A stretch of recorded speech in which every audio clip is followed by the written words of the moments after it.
Everyone, मेरे YouTube channel UPSC notes by Shikha में आपका स्वागत है। दोस्तों, आज हम उत्तर मुगल काल के विषय में चर्चा करेंगे।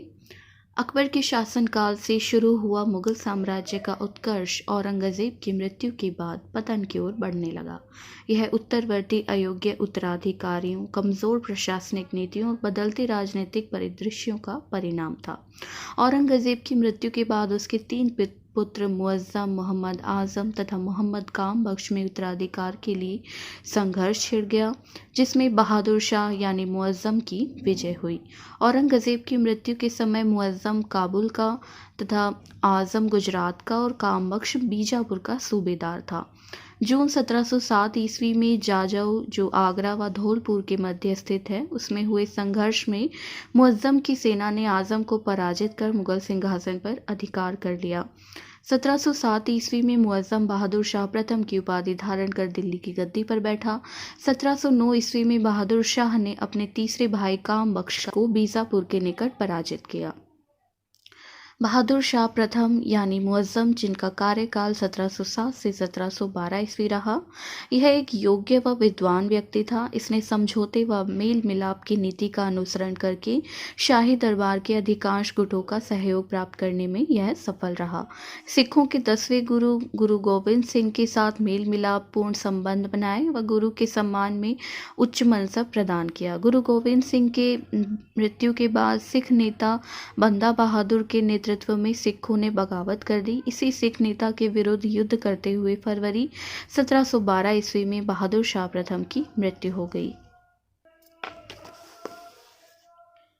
बहादुर शाह को उसकी शासकीय क्षमता में रुचि न होने के कारण शाह ए बेखबर के उपनाम से जाना जाता है। फरवरी 1712 ईस्वी में बहादुर शाह की मृत्यु के बाद उसके 4 पुत्रों में, जो जहांदार शाह, अजीम उस शान, रफ़ी उस शान, जहान शाह, में राजगद्दी के लिए संघर्ष हो गया, जिसमें जहांदार शाह सफल रहा। अब बात करते हैं उत्तर मुगल कालीन सम्राट और उनके कार्यकाल के विषय में।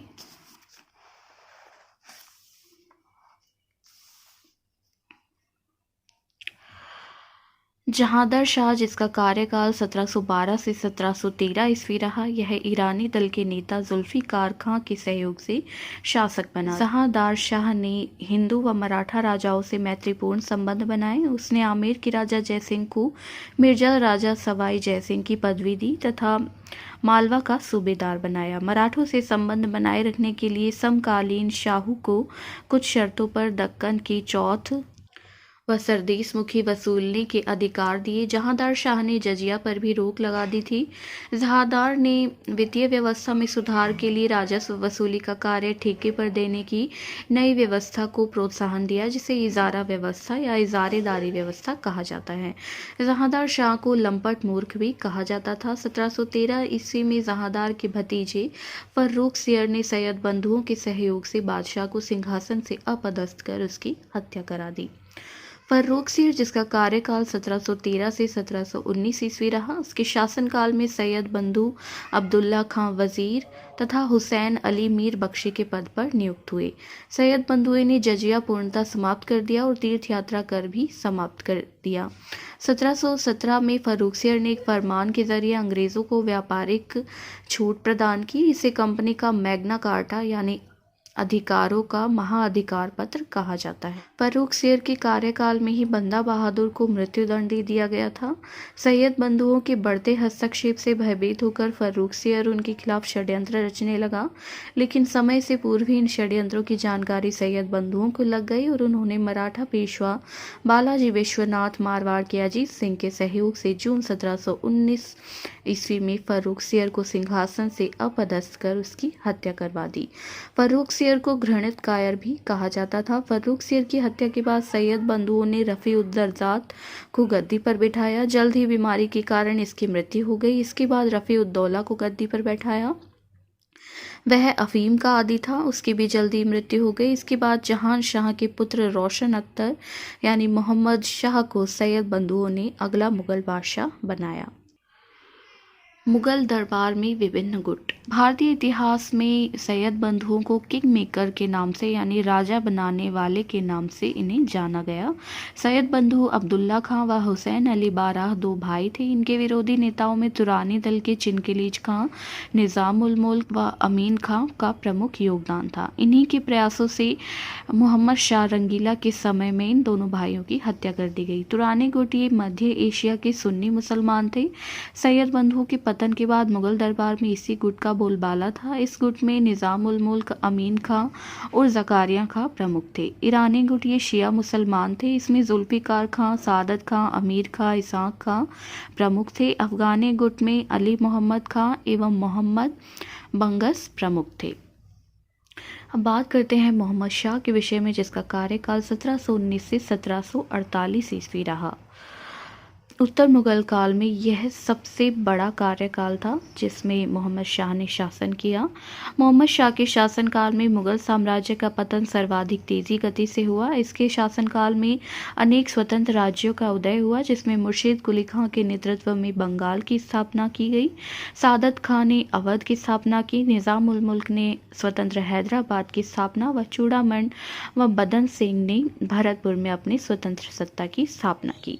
नादिर शाह का आक्रमण इसी के शासनकाल में हुआ। नादिर को ईरान का नेपोलियन कहा जाता है। नादिर के उत्तराधिकारी अहमद शाह अब्दाली ने भी विशाल सेना के साथ पंजाब पर आक्रमण किया। मोहम्मद शाह को अधिक समय हरम में बिताने तथा उसके असंयत और विलासी आचरण के कारण उसे रंगीला बादशाह भी कहा जाता है।